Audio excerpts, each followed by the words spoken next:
Hello everyone, welcome back to the channel.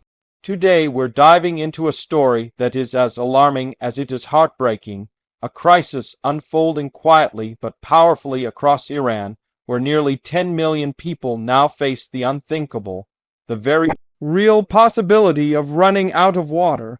This is not just a temporary shortage. It's a deep, structural, and rapidly worsening emergency that threatens families, farms, cities, and the very future of communities that have lived on this land for thousands of years. What we're seeing today is the result of decades of mismanagement, climate change, rising temperatures, vanishing rivers, and decisions that pushed an already fragile system beyond its limits. And now the consequences are coming due. The story begins with Iran's geography. Much of the country is naturally dry, dependent on a delicate balance of rainfall, snowmelt, and underground reserves. For centuries, people survived through engineering brilliance, ancient Qanat systems, and careful water sharing. But modern pressures changed everything. As the population grew, demand skyrocketed.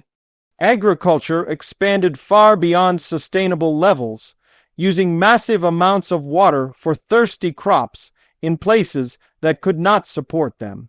Industries rose, cities expanded, and groundwater became the invisible safety net that everyone relied on. But no one could see running out until it did. In recent years, Iran has experienced some of the worst droughts in its recorded history. Winter snowfall dropped dramatically, spring rains became unpredictable, and summer heat waves lasted longer and reached temperatures that destroyed crops before they could be harvested. Rivers that once fed entire provinces turned into cracked earth, lakes shrank to a fraction of their size, and underground aquifers, pumped faster than nature could replenish them, collapsed, leaving behind sinkholes, dried wells, and towns that once thrived now turning into ghostly landscapes. One of the most shocking examples is the situation in the southeastern regions, where residents line up for hours each week just to receive a small amount of truck-delivered water. People use buckets, small containers, anything they can, while wondering how long these deliveries will continue. For many, this is the only water they have for drinking, cooking, and surviving. The desperation is growing. In some villages, families have been forced to leave the homes their ancestors built generations ago, becoming internal climate migrants inside their own country. But the crisis isn't limited to rural areas. Even major cities are starting to feel the strain.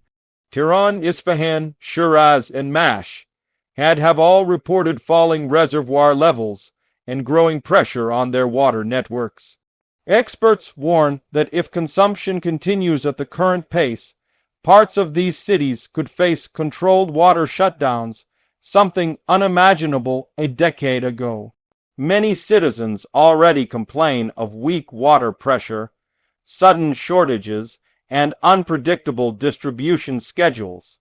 Life is becoming more stressful, especially for families with children or elderly members who cannot withstand extreme heat without reliable water. The agricultural sector, which uses nearly 90% of Iran's total water supply, is collapsing under the weight of these shortages. Farmers who once grew wheat, pistachios, fruits, and vegetables face fields that no longer yield anything. Irrigation canals have dried, wells have turned salty or simply stopped flowing, and livestock struggle to survive. Entire harvest seasons have been lost. Farmers who supported their families for generations now stand in their barren fields wondering how they will feed their children. Many have sold their animals, equipment, or even parts of their land just to keep going. Others have abandoned farming entirely, heading to cities to find whatever work they can. This is reshaping demographics, pushing more people into overcrowded urban centers already under immense strain. Lake Urmia, once the largest saltwater lake in the Middle East, is now a symbol of the country's water tragedy. Once vibrant, full of life, and a popular tourist destination, it has shrunk to a fraction of its size. The exposed lake bed is now a field of salt that blows into nearby towns, causing respiratory problems and destroying surrounding farmland. Environmentalists point to it as a warning of what happens when nature is pushed too far, and sadly, the same story is repeating across other regions. Rivers like the Zayandeh Rud, the lifeline of Isfahan, now often lie dry, leaving bridges that once crossed flowing water standing over dust. As stresses grow, so do tensions. In recent years, protests have erupted in multiple provinces over water shortages. Citizens have gathered peacefully demanding answers, transparency, and a sustainable plan for the future. Farmers have blocked roads with their tractors. Communities have marched through dry riverbeds demanding their right to water. These protests reveal a population that understands the severity of the situation and fears what will come next if nothing changes. For many Iranians, this is not a political issue. It is a matter of survival. The government has acknowledged the problem, but solutions remain complicated. Building desalination plants could help coastal regions, but they are expensive and slow to construct. Transporting water across long distances is technically possible, but costly and environmentally risky. Reducing agricultural water use is essential, yet millions rely on farming for their livelihood. Switching to modern irrigation systems, growing less water-intensive crops, or importing more food all require money and long-term planning, something difficult during economic strain and international pressure. Another major challenge is groundwater depletion. Once an aquifer collapses, it can never return to its original state. No amount of rain can refill it properly, and Iran has hundreds of these aquifers that are now severely overdrawn.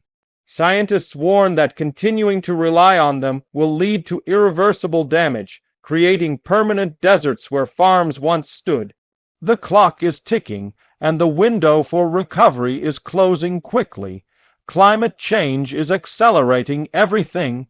Iran's average temperature has been rising steadily, evaporating water faster, decreasing snowpack in the mountains, and reducing rainfall in key regions. Every year, the heat waves arrive earlier and stay longer.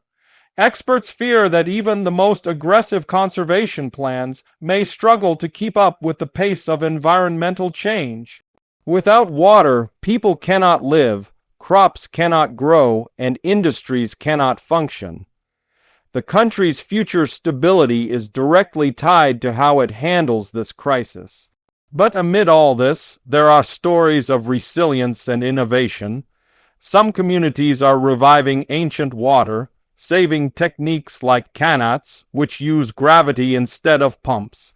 Others are forming local cooperatives to monitor water use more responsibly. Scientists are testing drought-resistant crops and new purification technologies. Young activists are raising awareness, organizing cleanup efforts, and teaching others about conservation. Teachers explain to children why every drop matters, hoping that the next generation will grow up with a deeper respect for the environment than those who came before. These pockets of hope show that solutions are possible, but they must be implemented on a national scale to make a real difference. The international community is also watching closely. Iran's water crisis could lead to regional instability, food shortages, increased migration, and economic shocks. Many neighboring countries face similar challenges. Water scarcity is becoming one of the defining global issues of the 21st century. Iran's experience is a preview of what many nations may face if action is not taken. Scientists call this the water tipping point, a moment when mismanagement, climate change and population growth collide to create an irreversible crisis. Iran is dangerously close to that point. In many households, parents worry not for themselves, but for their children. They wonder what kind of future awaits the next generation if water becomes a luxury instead of a basic right. Already, some schools have had to reduce outdoor activities due to dust storms created by dry lake beds. Hospitals treat more patients suffering from dehydration, heat exhaustion, and respiratory problems. These are the early signs of a long and difficult road unless major changes occur. Experts say that Iran must drastically reduce water consumption, modernize its agricultural system, repair leaking infrastructure, and increase transparency about water data. People need reliable information about how much water is left, how it is being used, and what sacrifices are needed to protect future generations. Without trust between the public and authorities, cooperation becomes difficult and crises become harder to manage. Despite all of this, the Iranian people remain strong. They have survived wars, sanctions, political turmoil, and countless hardships. But water scarcity is different. It affects everyone, rich or poor, city or village, young or old. It is not a crisis you can ignore or postpone. It forces itself into daily life, into every meal cooked, every bath taken, every farm planted, every animal fed. And that is why the situation has become so urgent. The thirst of 10 million people is a warning that cannot be dismissed. As the crisis deepens, many analysts believe Iran is approaching a turning point. Either bold, immediate, and science-based reforms will be implemented, or the country will slide into a future where water scarcity defines everything: economy, health, security, and quality of life. The choice is clear, but the path is difficult. What happens next will shape Iran for decades to come. This is more than a story about drought. It is a story about the fragility of human systems, the consequences of ignoring environmental limits, and the unstoppable force of nature.